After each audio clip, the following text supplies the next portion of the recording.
আমরা এখানে এসেছিলাম প্রধানত ওই যে মাতার বাড়িতে যে ইন্টিগ্রেটেড ডেভেলপমেন্ট ইনিশিয়েটিভ মিডি বলে একটা জিনিস আছে। তো ওখানে একটা গভীর সমুদ্র বন্দর হওয়ার কথা, তারপরে বিদ্যুৎ কেন্দ্র হওয়ার কথা। তো এর মধ্যে আচ্ছা, তারপর ওখানে আরও এই যে জ্বালানির জন্য এলএনজি টার্মিনাল হওয়ার কথা। তো এখন তো এখানে আসার আমার প্রধান যেটা উদ্দেশ্য, আপনারা জানেন যে এই মধ্যে 3-4 দিন আগে একটা বিদ্যুতের হয়েছিল, বিদ্যুৎ অনেক লোডশেডিং হয়েছে, আপনারা কষ্ট পাইছেন। তো আমরা সেজন্য দুঃখ প্রকাশ করতেছি। তো আসলে বাংলাদেশের যে বিদ্যুতের যে সংকট, এটা আসলে জ্বালানির সংকট। আমাদের দেশে এক সময় প্রচুর প্রাকৃতিক গ্যাস ছিল, তো এখন কিন্তু প্রাকৃতিক গ্যাস ওইটার তো একটা মানে ফুরায় যায় আর কি, মানে তুলতে এখন এটা কমে আসতেছে, ক্রমান্বয়ে আমরা কম পাচ্ছি। তো এই জন্য আমাদেরকে এখন বিদেশ থেকে এলএনজি আমদানি করতে হচ্ছে এবং ওই যে কয়লা দিয়ে জ্বালানি ইয়ে করতে হবে। তো এখানে দুটো জিনিস আছে। একটা জিনিস হচ্ছে যে একটা কয়লার যে মজুদ, সে মজুদটা কমে গেছে 20-30 দিনের। তো আমরা এসেছি যে এইটাকে কীভাবে, কয়লাটাকে কীভাবে দ্রুত আনা যায়, এটা একটা জিনিস। আর একটা জিনিস হচ্ছে যে ওই যে জ্বালানির ওই যে আপনার এখানে আপনারা জানেন এখানে একটা দুইটা আছে যেটা ভাসমান জাহাজের মতো আছে, যেগুলো দিয়ে এফএসআই তো কঠিন টেকনিক্যাল বলে লাভ নেই। তো এখানে যেটা দুটা জাহাজের মতো আসে, এগুলোর মাধ্যমে এলএনজি আসে আমাদের এখানে। তো এর মধ্যে একটা এলএনজি 3.5 মাসের মতো ছিল, কার্যকর ছিল। তো এখন এটা আল্লাহর মতো এটা আসছে, এখন আগেও একটা আছে। তো এখন আমরা ওই যে এলএনজি আনার, তো এখন এই যে ভাসমান এই জাহাজে এলএনজি আনার একটা সমস্যা হলো যে আবহাওয়ার সঙ্গে এটা হয় আর কি, এটা এফেক্টেড হয় ওই কোনো ঘূর্ণিঝড় হলে। তো ওই জন্য আমরা একটা ভূমিতে এলএনজি স্থাপন করা যায় কেন্দ্র, রিজার্ভার এলএনজি কি বলে, এলএনজি স্টেশন নাকি ল্যান্ড-বেজ এলএনজি। তো এইটা করার জন্য এটা করা যায় কিনা সেটা দেখার জন্য, এবং সেটা করা গেলে কোন জায়গায় হবে সেই জায়গাগুলো, সম্ভাব্য জায়গাগুলো দেখা, এটা টেকনিক্যালি পরে ঠিক করবেন। তো আমার সঙ্গে বিদ্যুৎ সচিব আছেন, আমার সিনিয়র সচিব বিদ্যুৎ বিভাগ এবং জ্বালানি সচিব আছেন। তো ওখানে যেটা গেলাম, গিয়ে খুব মন খারাপ হয়ে গেল এই কারণে যে ওই প্রকল্পটা বাস্তবায়িত হয়েছে 57,000 কোটি টাকা। তো ওখানে কেবলমাত্র একটি মাত্র 1200 মানে 2টি বিদ্যুৎ কেন্দ্র স্থাপিত হয়েছে 1200 মেগাওয়াটে। আসলে যখন মূল যে ধারণাটা ছিল যে এখানে গভীর সমুদ্র বন্দর হবে, এখানে ইনভেস্টমেন্ট হবে, কারখানা হবে এবং সেখানে এই বিদ্যুৎ কেন্দ্রগুলো সেখানে ব্যবহার করা হবে। তো এখন সেটা না হয়ে আগে বিদ্যুৎ কেন্দ্র হয়ে গেছে, কিন্তু ওই যেটা বললাম যে গভীর সমুদ্র বন্দরও হয় নাই, তারপরে যে এখানে যে কারখানা হওয়ার কথা ছিল হয় না, এবং সেটার জন্য যে প্রয়োজনীয় রেল সংযোগ, সেটার সঙ্গে প্রয়োজনীয় যে সড়ক সংযোগ, সেগুলো হয় না। তারপরে আমরা সেটা দেখার পরে আমরা একটা গেলাম ওই যে সিঙ্গেল পয়েন্ট মোরিং বলে একটা জিনিস আছে। আপনারা আগে জানেন যে তেল জাহাজে করে আসতো, সেগুলোকে লাইটারেজ করে নিয়ে আসতে হতো। তো এখন এটা একটা ওই সমুদ্রের থেকে এটা পাম্পিং করে নেওয়ার, তো সেটাও আছে, কিন্তু সেটা কত 9,000 কোটি টাকা না, 8,200 কোটি টাকা। তো সেটাও হচ্ছে কি যে মানে চালু হয়েছে, কিন্তু ওই যেটা বললাম পূর্ণাঙ্গভাবে।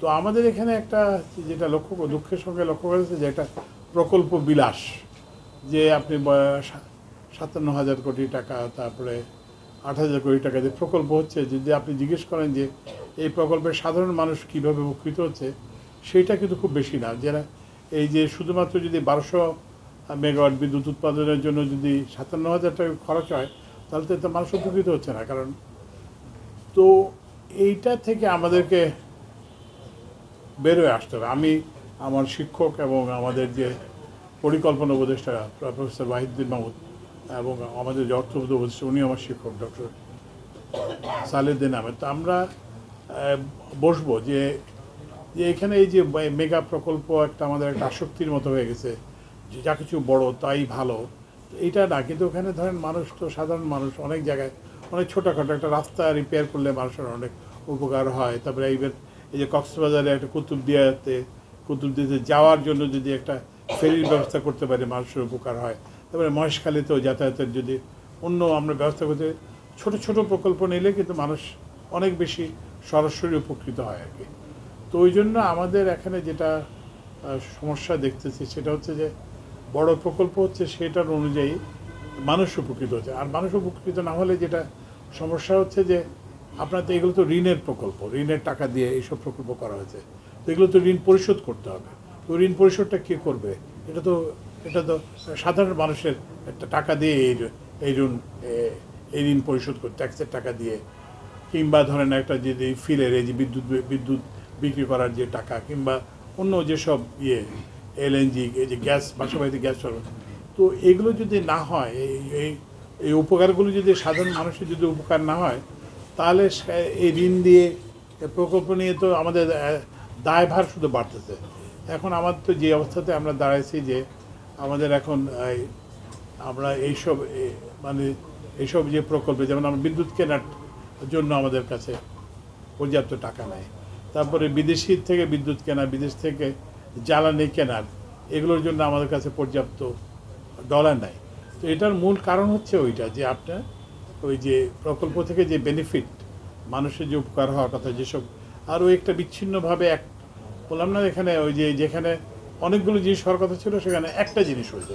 এর ফলে সেটার কোনো, তো ওই জন্য আমার সঙ্গে ওই যে পোর্টের অতিরিক্ত সচিব এসছেন, তারপরে পোর্টের এসেছিল আমার সঙ্গে, চিটাগং পোর্ট অথরিটির চেয়ারম্যান এসছেন।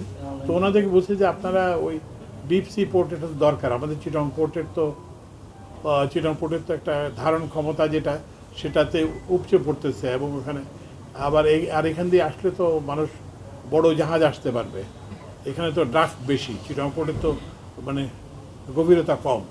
এখানে আসলে অনেক খরচ কমবে, ব্যয় সাশ্রয়ী হবে। কিন্তু ওই যে যেটা বললাম যে ওখানে এখন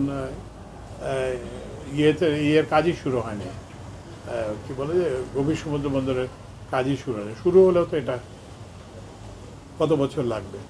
তারপরে এগুলো শুরু হয় না দেখে ওই যে ওইখানে শিল্প কারখানা হওয়ার কথা ছিল।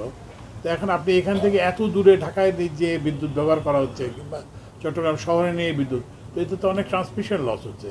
কিন্তু এগুলো যদি আমরা এখানেই ব্যবহার করতে পারতাম তাহলে তো আমাদের জন্য, তো ওই জন্য আমাদের সমস্ত পরিকল্পনাটা জনবিচ্ছিন্ন হয়ে পড়ছে। মানুষের সঙ্গে এটার খুব যোগাযোগ নাই, মানুষ উপকৃত হচ্ছে না একদিকে, এবং ওই যে আমাদের রাজস্ব হচ্ছে না, কিংবা আমরা যেটা বলেন ওই বিদ্যুতের যেটা এখানে 1200 মেগাওয়াট হচ্ছে, কিন্তু ওখানে 2400 মেগাওয়াট হওয়ার কথা ছিল। তো এর ফলে হয়েছে যে ওই যে যেটা বললাম যে আপনার যেটাকে আমরা ফিক্সড কস্ট বলি, সেই ফিক্সড কস্টটা এই 1200 মেগাওয়াট পাওয়ার প্ল্যান্ট, এই 57,000 কোটি টাকা যে খরচ হয়েছে শুধুমাত্র এই পাওয়ার প্ল্যান্ট, এইটা কোনো অবস্থাতেই জাস্টিফাইড না। তো ওই জন্য আমরা সামনে থেকে প্রকল্পের সঙ্গে মানুষের উপকারের একটা সংযোগ করতে হবে। এবং এটাই কিন্তু রাস্তায় যারা প্রাণ দিয়েছেন, রাস্তায় যারা আহত হয়েছেন, যারা এখনও হাসপাতালে করছেন, যারা দৃষ্টিশক্তি হারিয়েছেন, এটাই কিন্তু আমাদের কাছ থেকে তারা আশা করেন।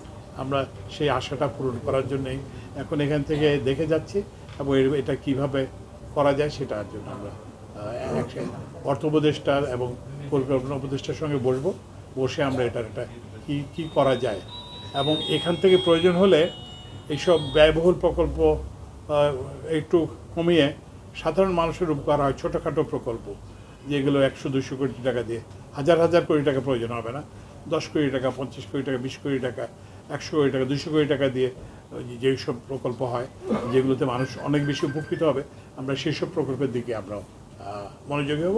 আর যদি এই বড় প্রকল্প করতে হয় তাহলে পূর্ণাঙ্গভাবে করতে হবে, যাতে এইটার যে আয় হয় সেটা আয় দিয়ে যাতে আমরা ঋণ পরিশোধ করতে পারি, এইটাতে যে এটাই আমাদের চেষ্টা হবে।